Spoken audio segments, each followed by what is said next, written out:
Halo, selamat pagi, salam sehat untuk kita semua. Bagaimana kabarnya hari ini?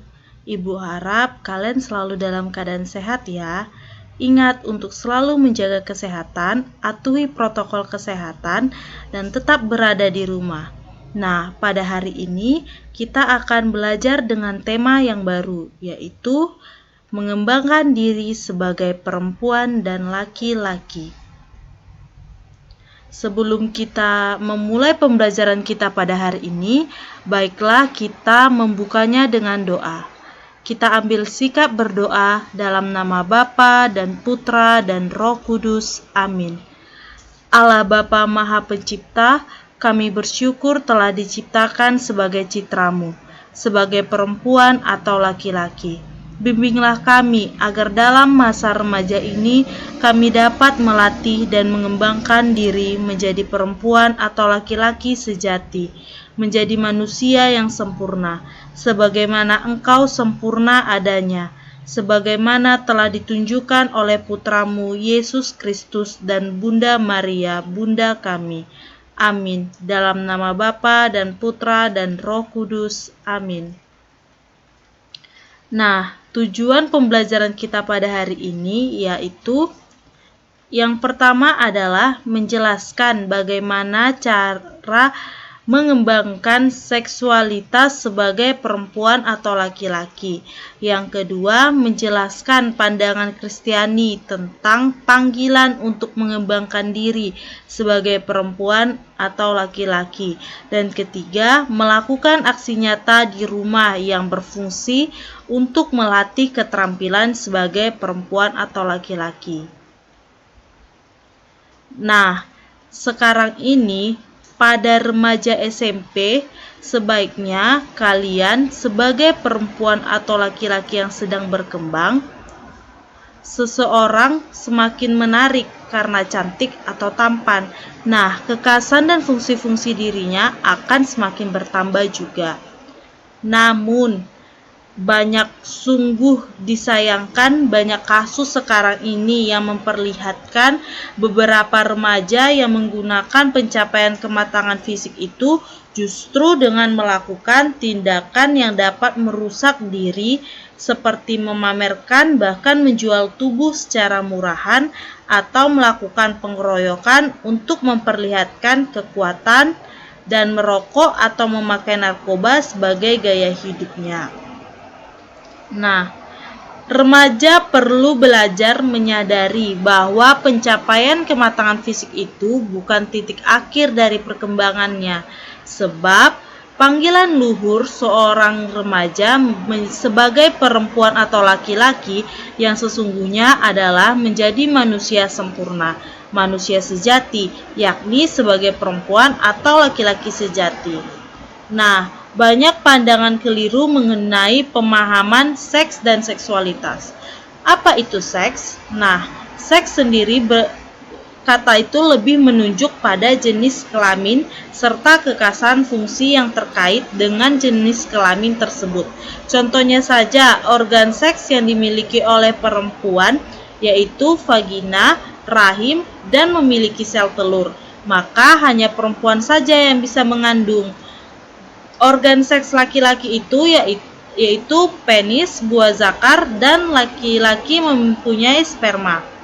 Dan apa itu seksualitas? Seksualitas sendiri itu lebih menunjuk pada keseluruhan kepribadian, baik fisik, mental itu mencakup sikap, cara berpikir, kebiasaan, karakter, dan minat, maupun spiritualitasnya.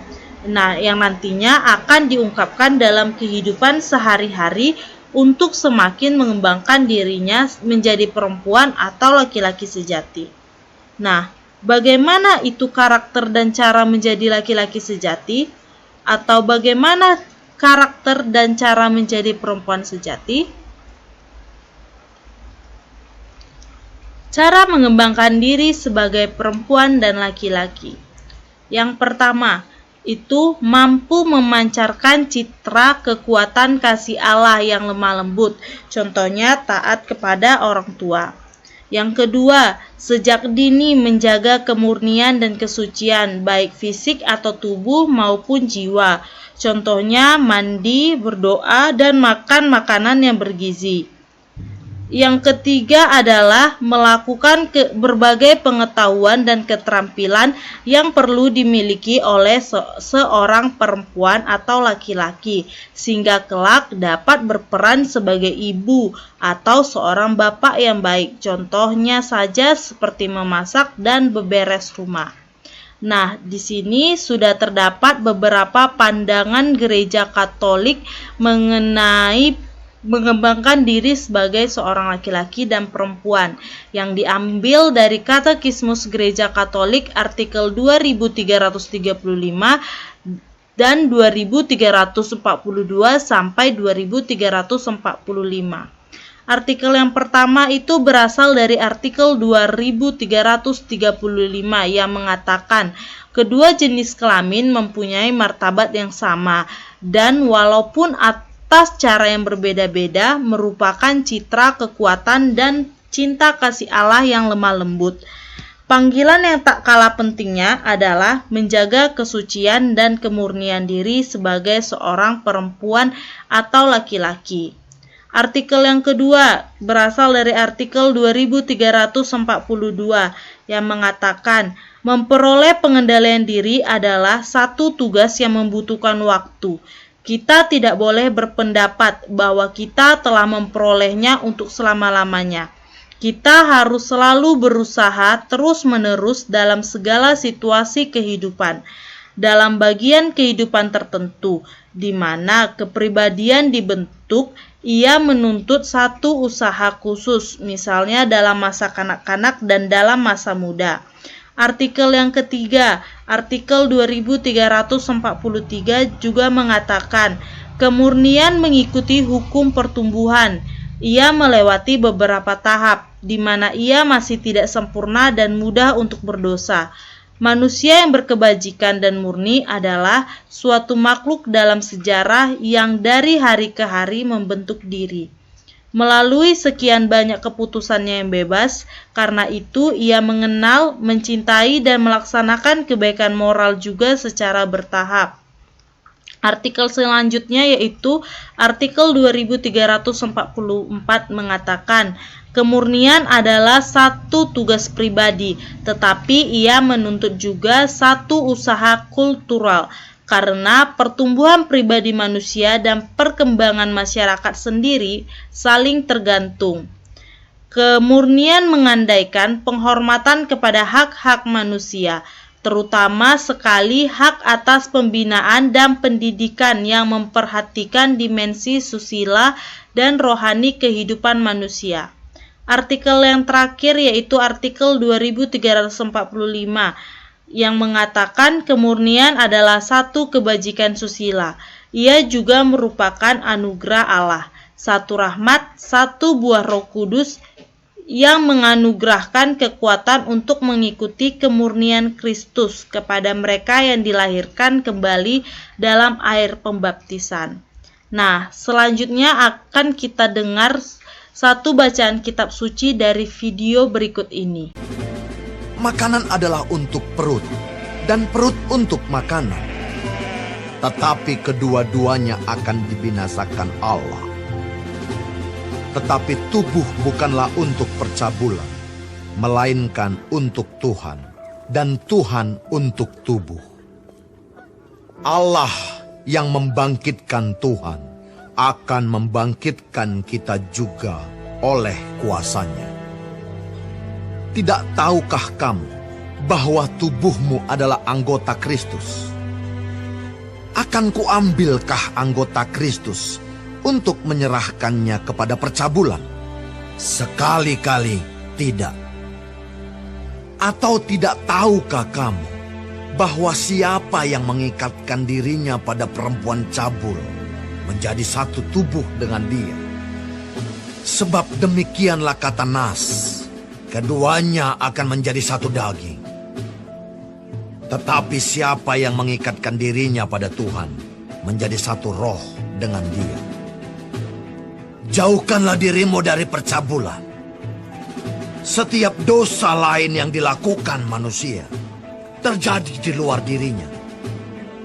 Tetapi orang yang melakukan percabulan berdosa terhadap dirinya sendiri.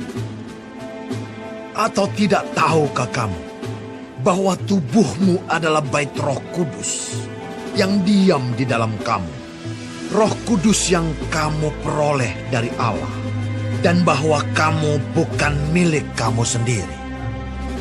Sebab kamu telah dibeli dan harganya telah lunas dibayar. Karena itu, muliakanlah Allah dengan tubuhmu. Nah, dari video tadi yang kita ambil dari 1 Korintus 6 ayat 13-20 dikatakan bahwa tubuh kita adalah bait Roh Kudus. Tubuh kita merupakan sarana kehadiran Allah, sekaligus sarana kita untuk mewujudkan kehendak Allah. Selanjutnya kita masuk kepada penugasan. Penugasan di sini terdiri dari 5 pertanyaan. Kalian dapat menjawabnya di buku tulis dan mengumpulkannya pada Google Classroom. Selanjutnya kita sampai kepada kesimpulan. Nah, kesimpulan dari pembelajaran kita pada hari ini yaitu Allah menciptakan manusia, baik itu perempuan maupun laki-laki, sebagai citranya. Maka panggilan agar kita mengembangkan diri, entah itu sebagai perempuan atau laki-laki, terutama agar kita semakin mampu menampilkan dan memancarkan gambaran diri Allah.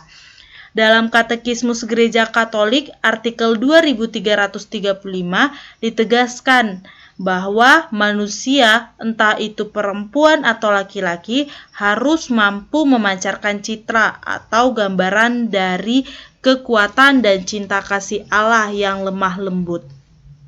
Yang kedua, salah satu wujud untuk mengembangkan diri sebagai perempuan atau laki-laki antara lain dengan cara menjaga kesucian diri, baik itu sebagai perempuan maupun laki-laki. Dan itu terdapat dalam Katekismus Gereja Katolik artikel 2342 sampai 2345. Dan Santo Paulus dalam 1 Korintus 6 ayat 13-20 juga mengatakan bahwa tubuh kita adalah bait Roh Kudus. Tubuh kita merupakan sarana kehadiran Allah, sekaligus sarana kita untuk mewujudkan kehendak Allah. Yang ketiga yaitu untuk mengembangkan diri sebagai perempuan atau laki-laki, kalian pun dapat melakukan berbagai pengetahuan dan keterampilan yang perlu dimiliki oleh seseorang perempuan atau laki-laki, sehingga kelak dapat berperan sebagai seorang ibu atau seorang bapak yang baik. Nah, kita telah sampai pada penghujung pembelajaran. Sebelum menutup pembelajaran, ada baiknya kita berdoa terlebih dahulu. Di sini telah disediakan 2 doa. Doa yang pertama dapat didoakan oleh perempuan dan doa yang kedua dapat didoakan oleh siswa laki-laki. Ambil sikap berdoa dalam nama Bapa dan Putra dan Roh Kudus. Amin. Allah Maha Pencipta, tanamkanlah dalam diri kami tanggung jawab untuk melatih dan membekali diri dengan sifat-sifat seorang perempuan sejati atau laki-laki sejati, sebagaimana nampak dalam Bunda Maria yang taat, tulus hati dan penuh kepasrahan pada kehendak-Mu, serta setia pada Yesus Putramu, serta sebagai Putramu yang bijaksana, tegas melawan semua godaan, melindungi orang-orang lemah, dan yang bersahabat dengan siapa saja. Demi Kristus Tuhan dan pengantara kami. Amin.